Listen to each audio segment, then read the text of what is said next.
Alright guys, and welcome back to more Dangan Ronpa. We are about to speak with Kyoko about the investigation, most likely. And it's at nighttime too, so I'm hoping like tomorrow they'll give us like a little bit of free time or something, and then the class trial starts, and then that's when shit gets serious. That's when shit goes down.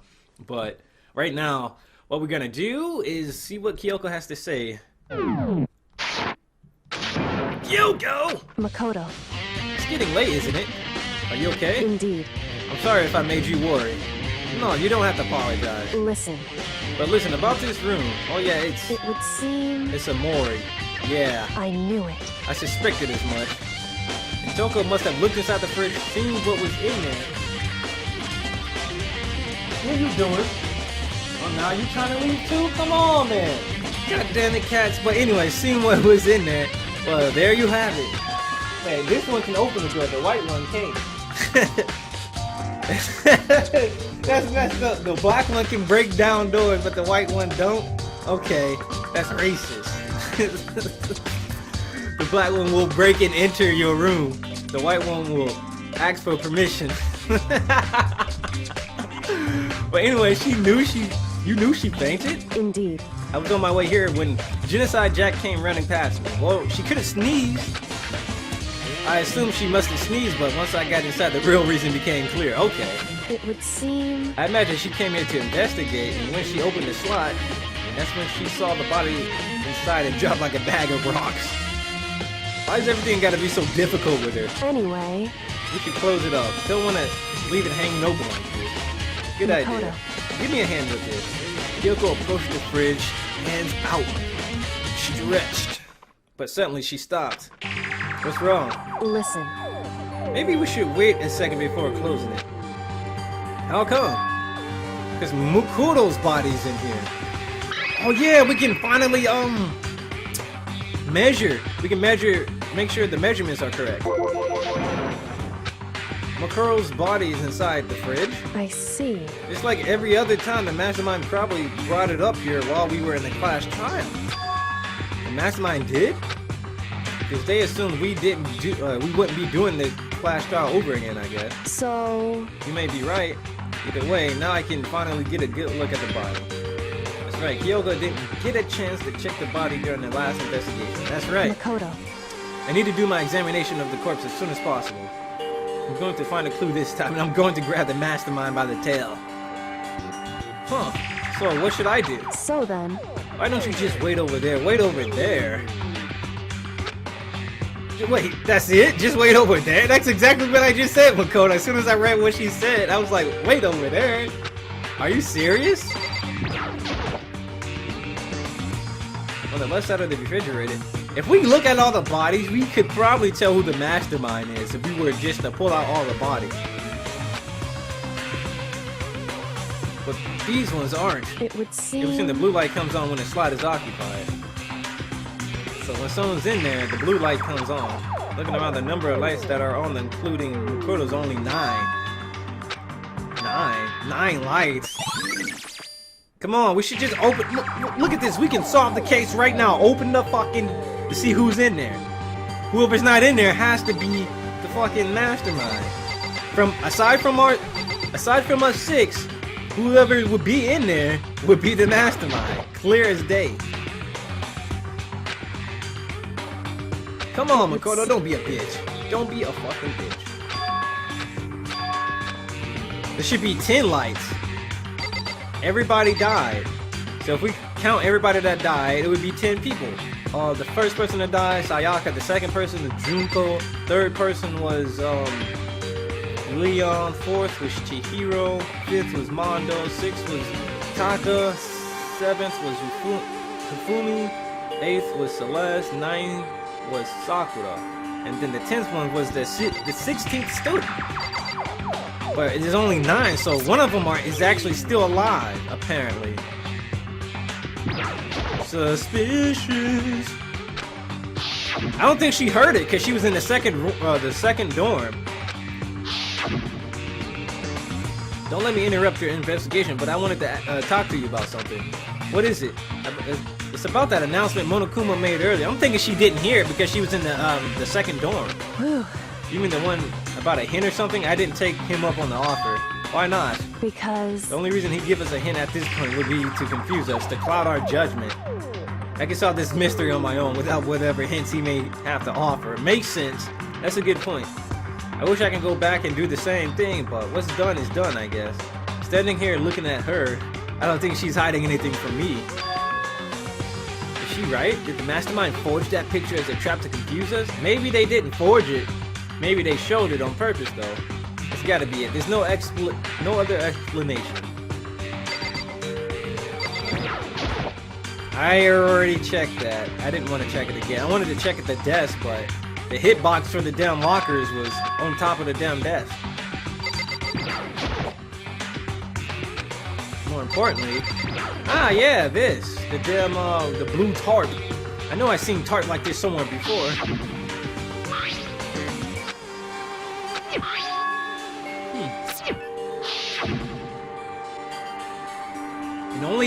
And only one person had access to this room, so the mastermind really did kill Makuro. One person only had access to this fucking room.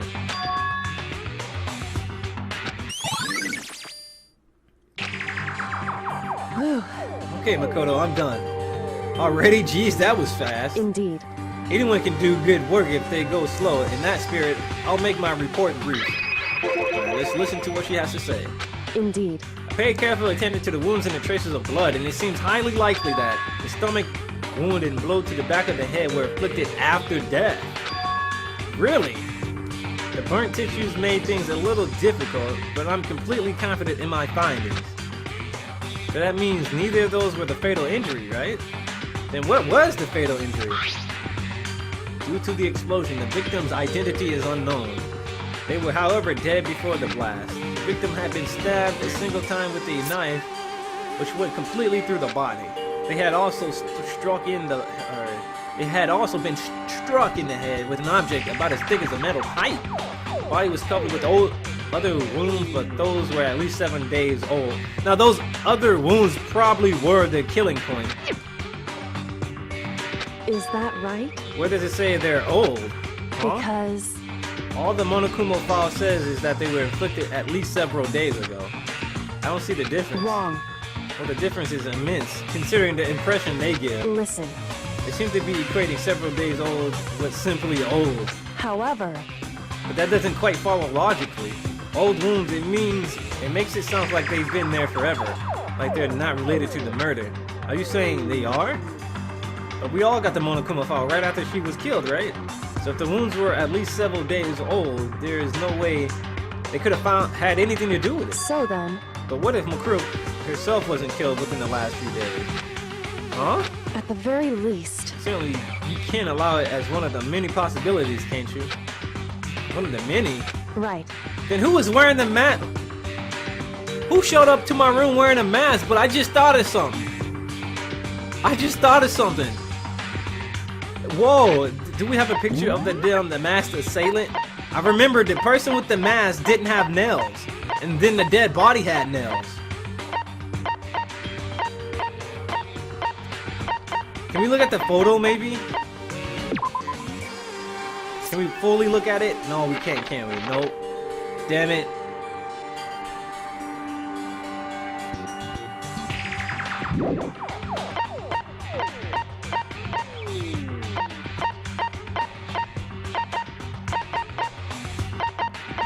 Just the freaking assailant that showed up at, the assailant had no nails, right? But the dead person had nails. Now that I think about it, holy shit. Yeah, that was like 10 episodes ago. Oh man.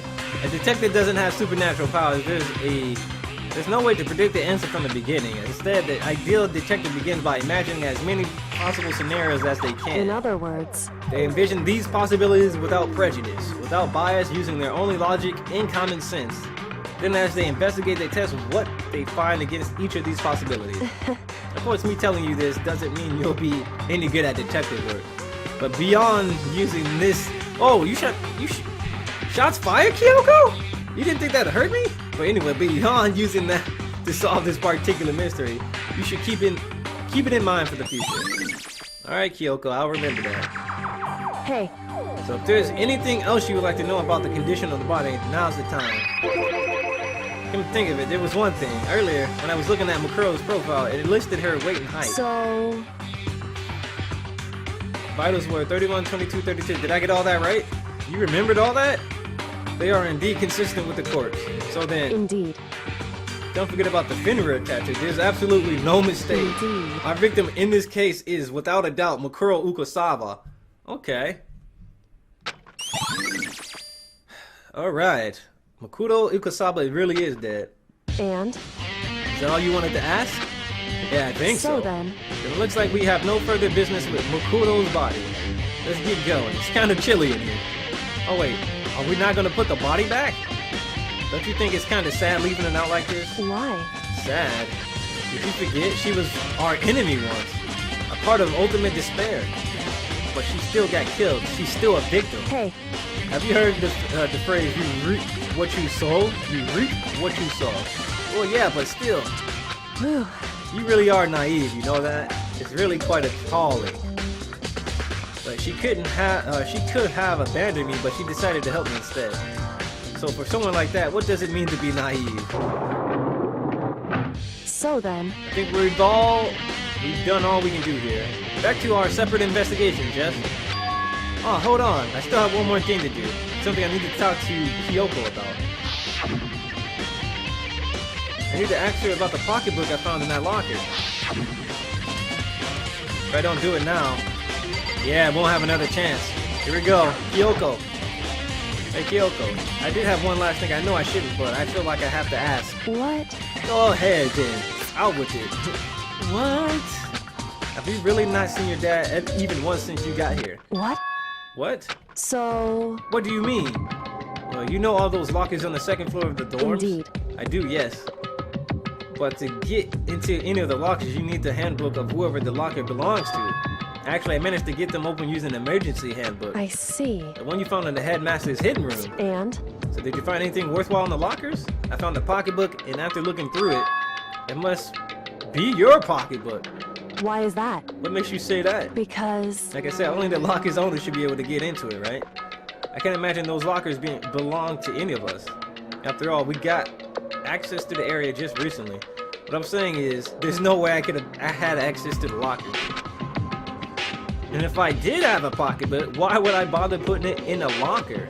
Everything you just said makes perfect sense, but there was something written inside.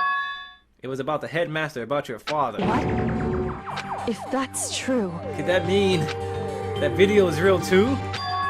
Video? Makoto. I think everything is finally starting to fit together to reveal a cohesive picture. I'm afraid that picture might be worse than anything we could have imagined. What are you talking about? I need to investigate these lockers right now. I need to confirm what you just said. Whoa. Let me give you the headmaster's handbook. That way you can... So... That won't be necessary. If I'm right about this, I shouldn't have any problem opening the locker. After all, it would seem that is my locker. Your locker. Makoto. If you watch this, it'll all make sense. A DVD, Class 78, Urgent Interview. So... I found it in that hidden room after you left. Anyway... I don't have time to explain exactly what I think it means, so just watch it and see for yourself. I think you'll realize exactly what it means. You'll understand why you found my pocketbook in a place none of us have even seen before. None of this makes sense right now. Time to go watch that DVD. Makoto. Now it's my turn. Do you have a second to listen to me ramble? Ramble? In other words... So as it turns out, the arrangements I made didn't stick. Which means I'm less and less sure of everything, even my own feelings. You're talking about your dad, right? I can never find the answers to the questions I wanted to ask for the rest of my life. And all because of the mastermind. However... But there's one thing I'm sure of. When it comes to the mastermind, there's no room in my heart for forgiveness. I swore to destroy the mastermind. This is just one more reason to follow through on that. Kyoko's eyes burned with the fire of determination. Your social link has increased. The power, no, what would her social link be? The priestess? No, it would be the Justice Arcana, for real, the Justice Arcana. The determination to defeat the mastermind. It's strange to be confronted with his death and suddenly feel this way. I couldn't care less if my father had happiness. Why? Why does it bother me so much to know how he's suffering? It's ridiculous. There's just no understanding it, I guess. Well, it's because you're a girl. You need to account for the fact that you're a girl and girls have all these feelings and shit. She let out a small laugh as she said it. But her smile was filled with sorrow. Whew. So that's it for my rambling. There's still much to do before I can consider my task complete. Yeah, you're right. Hey, But keep this in mind. There's only ever one absolute truth. Whether that truth serves justice or suffering, whether it's the greatest truth or the worst. What do you mean? Makoto. Even if the truth you uncover is filled with hopelessness, you still can't give up hope. Absolutely not! Because all I can do is to keep moving forward, that's all I can do. That's pretty much all I'm good at, you know? Indeed. Sorry if that was strange. So then, I need to get going. I'll see you at the class trial. Leaving behind that final farewell, Kyoko was gone. I better get going myself. Gotta go to the AV room and play the DVD Kyoko gave to me. Head into the AV room, don't play the DVD Kyoko gave to me. Oh, that riff though. Can't afford to lose. Alright guys, so we are about to head to the AV room now. Here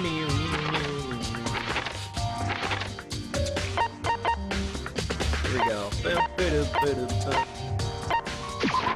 So we gotta make a left, right? The AV room should be right to the left from here. That's the stored AV room, right? So we had to make it right, excuse me.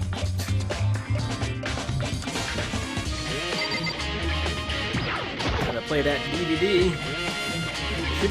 This should be able to play DVDs just fine. Let's take a look at it. Oh my god. Is my voice recording? Okay, it is. I took the DVD Kyoko gave me and put it in the player. The DVD player. It said that it was playing, but nothing appeared on the screen. I stared into the black of the monitor. It must have only been a few seconds, but to me it felt like an eternity. And then all of a sudden, an image appeared. Sayaka? It took me by total surprise. I hadn't seen Sayaka in who knows how long, and there she was. Okay then, are you ready to begin? The voice I heard was of the man positioned on one side of the screen. These are the interviews. It was the voice of a middle-aged man. I do apologize, but I hope you don't mind if I record our conversation. I'm a little slow, you know. I never really got the hang of taking notes while having a conversation. You know what? That's pretty smart. It sounded like he was trying to make a joke, but Sayaka's thin space didn't make a single millimeter. So this video is meant to serve as a kind of contract substitute. Excuse me. Not make, but move. It's not that I don't trust you guys. It's more like insurance. So please don't worry too much. Now then, let me get straight to the point. There is a chance that you may have to spend the rest of your life here in the school. What? Can you accept that? You want me to accept that? They didn't even voice this. Sayaka was absolutely at a total loss. It made total sense. Who would agree to spending the rest of your life in this school? Really? What? Thank you. And I'm sorry about all this. Well, I can promise you that I will do everything in my power to keep you safe. What the hell is going on? As the headmaster of Hope's Peak Academy, I give you my word. As if on cue, that's what the video cut out. There was a lot I hadn't understood up till now. Only this. I simply couldn't comprehend what I'd heard. Because I know how much Sayaka wanted to get out of here. I know how much she wanted to escape and pursue her dreams with her friends again. She wanted that so bad she tried to frame me for murder. So why? Why would she say yes to living here for the rest of her life? I sat there thinking about it. I noticed a sudden light. on the monitor, the video that I thought was finished flashed back on screen. My eyes are already back to the screen. Is it Kyoko? Makoto? Huh? What I saw was me. Impossibly, undeniably me. So, Makoto, before we begin, I should let you know that I'll be recording our conversation. This call, this conversation might be recorded or monitored for quality purposes. Yes. Me and the headmaster were looking at each other. He and I were having what seemed like a fairly normal conversation. But I and the I in here and now are completely different in a way. I had absolutely no memory of it. I had no memory of even meeting the headmaster, much less sitting down to talk to him like this. Now, shall we get straight to the point? Makoto, there's a chance you may have to spend the rest of your life here in the school. Can you accept that? Yes. What? This can't be real. Why would he say that? I'm sorry I'm putting you through all this. Well, I mean, we don't have much of a choice, do we? What? But I promise that as long as you're in this school, I will do everything I can to protect you. Don't have a choice? What did he mean by that? As the headmaster of Hope's Peak Academy, that's the very least I can do for you. We don't have a choice. The video cuts out. The video repeated the same scene again and again with the others. Byakuya? Why would Byakuya even say yes? Toko. Hina. Everyone. They all said that they agreed to live in the school forever. And then Kyoko. Her interview with him had been recorded just as clearly. Without that, she had met him. She sat down with the headmaster of Hope's Peak Academy, her father. And when she asked her question, she answered the same as everyone else. She accepted a life within the school. Just as Kyoko's interview was wrapping up, the monitor suddenly went black. Huh? It wasn't just the monitor, the DVD player itself had apparently turned off. Which of course meant that DVD wasn't playing anymore. What the heck just happened? Fucking Monokuma! You son of a bitch. It just so happened to break just now? Bad. Now then when, doesn't matter. Failure can strike anywhere, anytime. That's what failure is, right? Good thing I got this portable DVD player. Asshole. Failure my ass, you cut the power on purpose. Well, whatever. Even if I watched the whole thing, it'd just be more of the same. He asked them the question and they all say yes. I couldn't help myself. I let out a huge, exasperated sigh, but as I did, I remembered something. That's right. I fainted too, and when I woke up, I noticed a strange feeling of separation within myself, a disconnect. It would seem... At that point, my memory was gone. I couldn't remember why to come to the school and what I could do. What would make you forget all that? Hey. Strange, isn't it? It's hard to imagine it happened by chance. It seems much too convenient. A convenient outcome, something that seemed to obviously work in favor of the mastermind. So does that mean I've lost my memory too? What about the others? Have we all forgotten? Or do we never remember? It's time to go to bed, it looks like.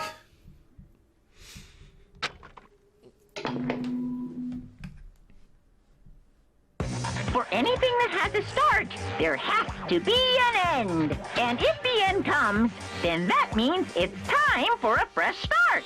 There is no night that doesn't have a dawn. Although that dawn is totally pitch black, there is no storm that won't eventually end. Of course, then that leads to drought. But as I said, every end is a promise of a new beginning.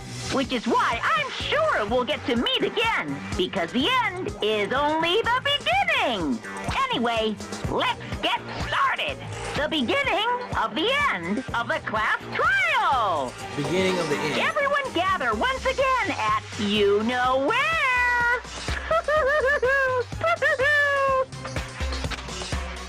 Wow, at night? No rest? It's about to begin again. The class trial is going to start. The final class trial. The last time all our lives will be on the line. the last time hope and despair are on the line. I don't have a choice. I have to do this. Play that epic music. Yes! Okay then. This is the end.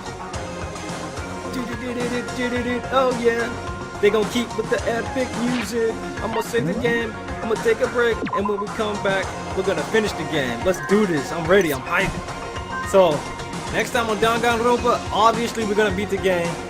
We're gonna go through that class trial and then whatever happens, happens. So I'll see you guys next time for more Dangan Ronpa.